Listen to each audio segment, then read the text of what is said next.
আসসালামু আলাইকুম। তোমরা যারা ক্লাস 9 এবং 10 আছো তোমাদের জন্য আমি গণিত বইটার সিরিজ আকারে ভিডিও তৈরি করতেছি। সেই ভিডিওর আজকে সেট ফাংশন অধ্যায়ের আমরা প্রথম দিনে 1 নম্বর অঙ্ক করেছি। আজকে আমরা 3 এবং 4 নম্বর অঙ্কের জন্য খুব বাস্তবভাবে অর্থাৎ কিভাবে আমরা এই অঙ্কগুলো খুব সহজে করতে পারবো সেটা করে দেওয়ার চেষ্টা করবো ইনশাল্লাহ। যদি আমার ভিডিওটা তোমরা ফলো করো তাহলে দেখবা যে তোমাদের কাছে এই অঙ্কগুলা আর কখনো কোনো ধরনের সমস্যা হবে না। এই অঙ্কগুলা যে এত ইজি সেটা তোমরা আমার এই ভিডিও দেখার পর বুঝতে পারবা। সেই জন্য আমার একটা স্লোগান হচ্ছে ম্যাথকে ভয় নয়, আমরাই করব জয় ইনশাল্লাহ। তো চলো কথা না বাড়িয়ে শুরু করি। মনে করো আমরা এই যে 3 নম্বর প্রশ্নতে যেটা দেওয়া আছে ইউনিয়ন, ইন্টারজেকশন অথবা ডিভিশন, এগুলাকে করার জন্য আমাদের যে কাজটা করতে হবে, মনে করো সে এখানে 3টা পাত্র দেওয়া আছে, একটা হচ্ছে এ একটা পাত্র, বি একটা পাত্র এবং সি একটা পাত্র দেওয়া আছে এবং আরেকটা পাত্র দেওয়া আছে ইউ, যেটা হচ্ছে ইউনিভার্সাল সেট। তো এ পাত্রতে আমি এখানে কয়টা ফল লিখেছি, আম, জাম, কাঁঠাল, লিচু এবং পেয়ারা। বি পাত্রটা লিখেছি কাঁঠাল, লিচু, কলা এবং আপেল। সি নম্বর পাত্রকে দেওয়া আছে লিচু, কলা, আঙ্গুর, আনারস এবং বেল।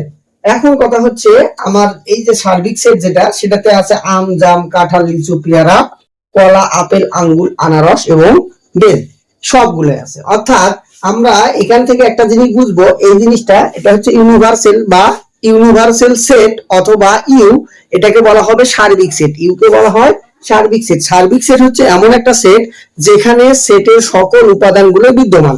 অর্থাৎ আমার এ বি সি যতগুলাই সেট থাকুক না কেন, সবগুলা সেটের যতগুলো উপাদান আছে সবগুলা উপাদানই এই সার্বিক সেটের মধ্যেই বিদ্যমান থাকবে। যদি সার্বিক সেটের মধ্যে এমন কোনো উপাদান দেওয়া নাই কিন্তু সেটা অন্য উপাদানে যদি থাকে তারপরও সেটাকে নেওয়া যাবে না, কারণ সার্বিক সেটটাই হচ্ছে সেটের সকল উপাদানগুলোই সার্বিক সেটের মধ্যেই থাকবে। এখন কথা হচ্ছে আমরা 3 এবং 4 নম্বর অঙ্ক করার সময় দেখব আমার একটা চিহ্নের সাথে পরিচয় হবে। এই চিহ্নটার নাম হচ্ছে ইউনিয়ন। ইংলিশে বলা হয় ইউনিয়ন, বাংলায় হচ্ছে সংযোগ সেট। তো এই সংযোগ সেটের কাজ কি? সংযোগ সেটের কাজ হচ্ছে যে যে উপাদানগুলো আমার মিলবে সেগুলোও নিতে হবে, যে যে উপাদানগুলো আমার মিলবে না সেগুলোও নিতে হবে। মনে করো আমরা এ পাত্র এবং বি পাত্রকে যদি কল্পনা করি, এ পাত্র এবং বি পাত্র এই দুটাকে যদি আমরা ইউনিয়ন করি, ইউনিয়ন মানে হচ্ছে যেটা যেটা মিলবে সেটাও, যেটা মিলবে না সেটাও। একটু খেয়াল করি, এ পাত্রতে আমার আম, জাম, কাঁঠাল, লিচু, পেয়ারা আছে।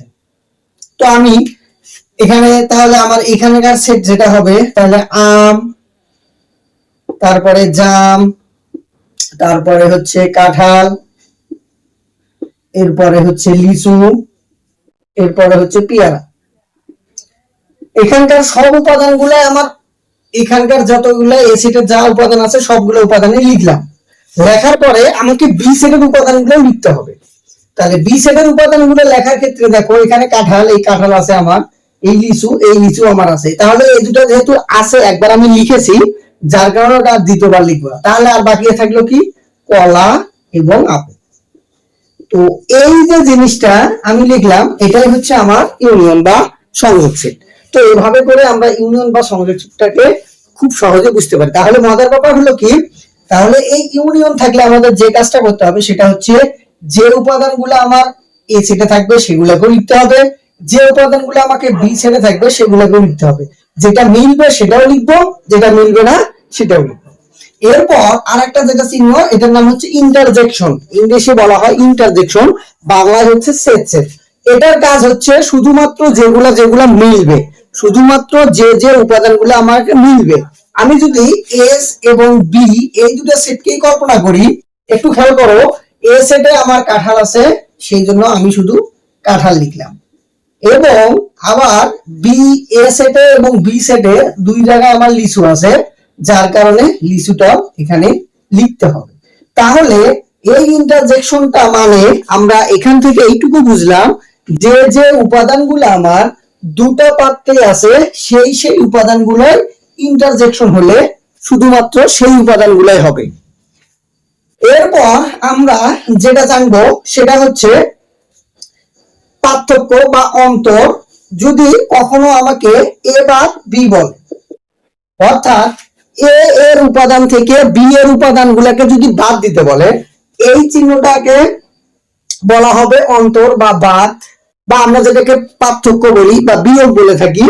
সেই চিহ্ন এবং এই চিহ্ন একই, এটাকে ইংলিশে বলা হয় ডিফারেন্স অফসেট। যাই হোক, এটা বড় কথা না, আমার মেইন কথা এখানে মাথায় রাখতে হবে, এই বাদ দেওয়ার ক্ষেত্রে বা পার্থক্য বের করার ক্ষেত্রে সবসময় এটা মনে রাখবো, শুধুমাত্র প্রথম উপাদান থেকে দ্বিতীয় উপাদান বাদ যাবে, বাট কখনো দ্বিতীয় উপাদান থেকে প্রথম উপাদানের মান বাদ যাবে না।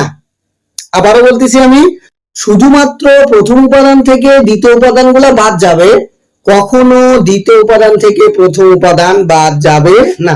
একটু যদি খেয়াল করি, এখানে দেখো আমার এ এবং বি এর মধ্যে যেহেতু আমি এ থেকে বি বাদ দিতেছি, তাহলে এ এর উপাদান যেগুলো আছে, এখানে এ এর উপাদান আছে আম জাম কাঁঠাল লিচু পেয়ারা, এবং বি এর উপাদান আছে কাঁঠাল লিচু কলা এবং আপেল। তো এইখানে মিলতেছে আমার কি কাঁঠাল এবং লিচু। তো এই দুটো উপাদান যেহেতু মিলতেছে, অর্থাৎ দুটাতেই এই দুটো ফল আছে দুটো পাত্রে, যার কারণে আমি এই পাত্রের এই দুটো ফল এবং এই পাত্রের এই দুটো ফল, এই দুটোকে বাদ দেব। যদি বাদ দেই তাহলে আমার এই পাত্রে আর কি থাকবে? এই পাত্রে থাকবে হচ্ছে আম, জাম এবং পেয়ারা। এই যে আমার আম, জাম এবং পেয়ারা থাকলো, খেয়াল করে দেখো আমি কিন্তু সেকেন্ড ব্র্যাকেট ক্লোজ করে দিয়েছি, অর্থাৎ আমার আর নেওয়া যাবে না। এখানে খেয়াল করো, কলা এবং আপেল কিন্তু আমার ছিল, কিন্তু আমি ওই যে বললাম সত্যটাই হচ্ছে এটা, শুধুমাত্র প্রথম উপাদান থেকেই দ্বিতীয় উপাদানগুলোকে বাদ দিতে হবে, ঠিক আছে? যার কারণে এখানে কলা এবং আপেল যদিও বা বি উপাদানে ছিল, বাট সেটা লেখা যাবে না। এরপর আমাদের যে কাজটা করতে হবে, আমরা যদি কখনো এমন থাকে যে সি একটা এর উপরে পূরক সেট, সি এর উপাদানের উপর কি সেট? পূরক সেট, এই চিহ্নটাকে বলা হবে পূরক সেট। এটাকে আবার ছোট হাতে সি দিয়েও লেখা হয়। তো এটা আর এটা একই জিনিস, একই জিনিস। তো এটাকে পূরক সেট বলা হবে, এটাকেও পূরক সেট বলা হবে। পূরক সেট থাকলে যে কাজটা করতে হবে, পূরক সেট হচ্ছে সেটা যে যার উপরে পূরক সেট থাকবে, সার্বিক সেট থেকে সেই সেটের মানটাকে বাদ দিতে হবে। অর্থাৎ যে সেটের উপরে পূরক সেট থাকবে, উক্ত সেটের উপাদান থেকে সার্বিক সেটের মান থেকে উক্ত সেটের উপাদানগুলোকে বাদ দিতে হবে। অর্থাৎ এখানে আমি সি এর উপরে যেহেতু পূরক সেট দিয়েছি, তো সি এর উপরে পূরক সেট মানে সার্বিক সেট থেকে সি এর মানটাকে আমাকে বাদ দিতে হবে। তো একটু খেয়াল করি, সার্বিক সেটের মধ্যে তো সেটের সকল উপাদানই আছে, এর মধ্যে আমাকে সি এর মানগুলোকে বাদ দিতে হবে। সি এর মান বলতে, সি এর মানে দেখো কি আছে, লিচু, কলা, তারপরে হচ্ছে আঙ্গুর, আনারস এবং বেল, এইগুলোটাকে বাদ দিয়ে যা থাকবে সবগুলো হবে আমার অ্যান্সার। তাহলে অ্যান্সার হবে আম, জাম, তারপরে হচ্ছে কাঁঠাল, এরপরে হচ্ছে পেয়ারা, তারপরে হচ্ছে আপেল, এরপরে হচ্ছে বেল। এই যে আমি লিখলাম এগুলো হচ্ছে এই যে সি পূরক সেটের উত্তর। আশা করা যায় তোমরা এটা বুঝেছো। যদি তোমরা এই সকল জিনিস বুঝে থাকো, তাহলে ইনশাআল্লাহ তোমাদের 3 নম্বর এবং 4 নম্বর প্রশ্ন করতে আর সমস্যা হবে না। এখন আমি বইয়ের অঙ্কগুলোকে তোমাদের সলভ করে দেওয়ার চেষ্টা করব। তো এটা দিয়ে রাখছে, এখন আমাকে বলছে প্রদত্ত রাশি, অতএব প্রদত্ত রাশিতে কি বলছে? বি বাদ হচ্ছে সি, অর্থাৎ বি সেটের মান থেকে আমাকে সি সেটের মানগুলোকে বাদ দিতে হবে।